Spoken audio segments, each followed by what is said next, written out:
Tambalan na!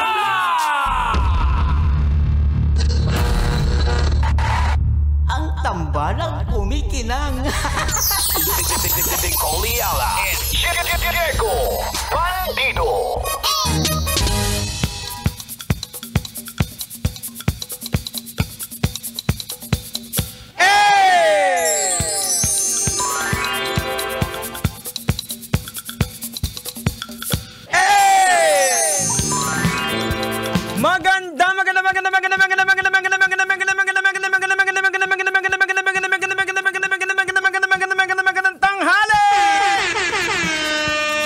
Metro Mega Manila ang oras natin, 31 minutes makalipas sa oras ng alas 12. At syempre, welcome na naman po sa Tambalang Kumikinang. At sa ngayon po muli,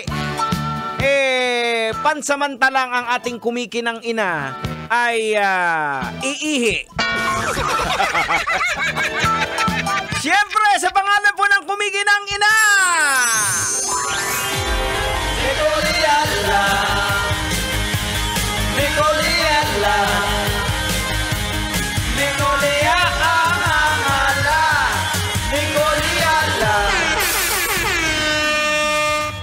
kasama po ninyo, siyempre, ang inyong kumikinang ulo!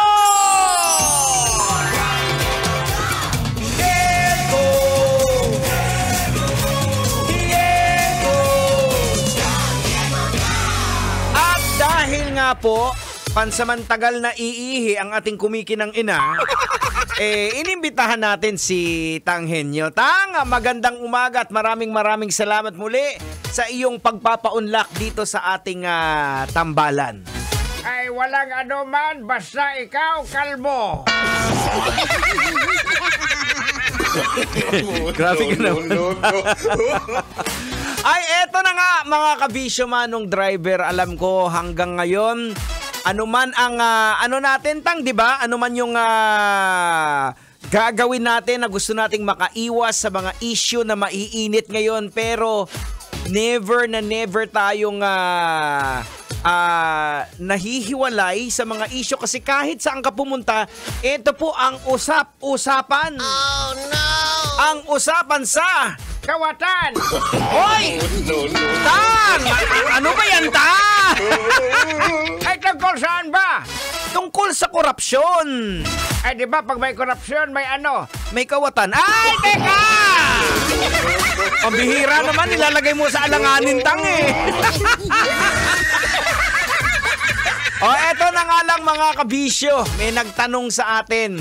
Kasi daw kahapon kumalat yung mga bali-balita hinggil sa maging sa sa mga mainstream media na ipabalita po itong statement ni South Korean President Lee Jae-myung na ipinatigil niya daw o pinigilan niya yung implementation ng 700 billion won. Yahoo!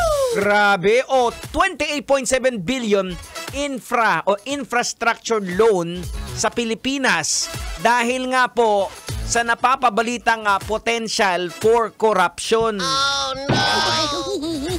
Sa totoo lang po, mga kabisyo, nung nabasa ko to, nung nakita ko to, Tang, di ba? Nakaramdam po ako ng hiya, di ba? Sa mukha mo yan, may hiya ka ba?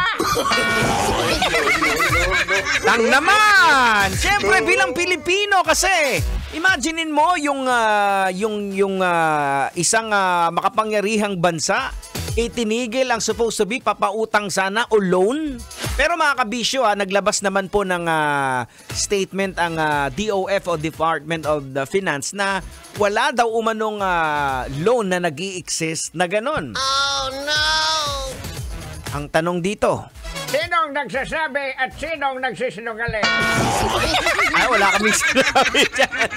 Pero ang tanong dito, Tang, ng mga kabisyo natin, ano ba yung logic, bakit hinarang, bakit hindi itinuloy ng South Korea yung supposed to be na papahiram sana na 28 billion pesos loan sa Pilipinas? At syempre, di ba, napakahirap niyan. Alam mo naman, kalbo, basic na basic yan. O bakit nga, Tang? Ano ba yung posibleng dahilan? O, di ba kasi, Kung sa bagay, wala namang matinong bansa ang magpapahiram ng bilyon-bilyon kung alam nilang malulustay lang at kukurakutin lang. Well, syempre mga kabisyo, doon tayo titingnan natin saan galing ang lohika nito, yung logic. Well, unang-una yung tinatawag natin yung risk management. Okay. So, Tang, paki-explain mo sa amin para maintindihan namin ni Manong Driver yung binabanggit mo na risk management. Ayaw kasi ng South Korea malubog ang pera nila sa utang na hindi naman gagamitin sa tama. Ay, kung sa bagay, baka mapunta lang sa kutron. Ayoko magbanggit. No. Ang bihira naman, no? Ay, nako mga kabisyo.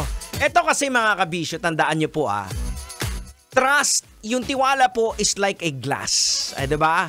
Once na nabasag po yan, mahirap na pong ibalik. Lalo na kapag may potential for corruption, kahit hindi pa nangyayari, sapat na yun para umatras ang isang responsableng nagpapautang. Basic! O siya, tuloy na lang natin to. Tugtugan na lang tayo, 36 after 12 o'clock. Kailangan pa bang i-memorize yan? Basic!